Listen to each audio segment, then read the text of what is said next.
धनमड्यर्धनं वायुर्धनं सूर्यो धनं वसुः धनमिन्द्रो बृहस्पतिर्वरुणं धनमश्नुते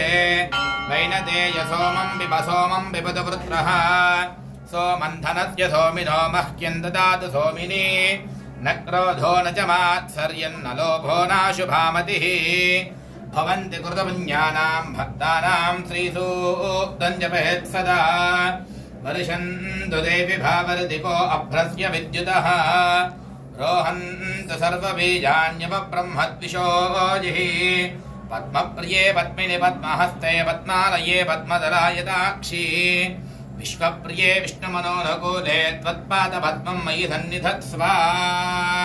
सर्वमङ्गलमाङ्गल्ये शिवे सर्वार्थदाधिके शरण्ये त्र्यम्बके देवी नारायणि नमोऽस्तु ते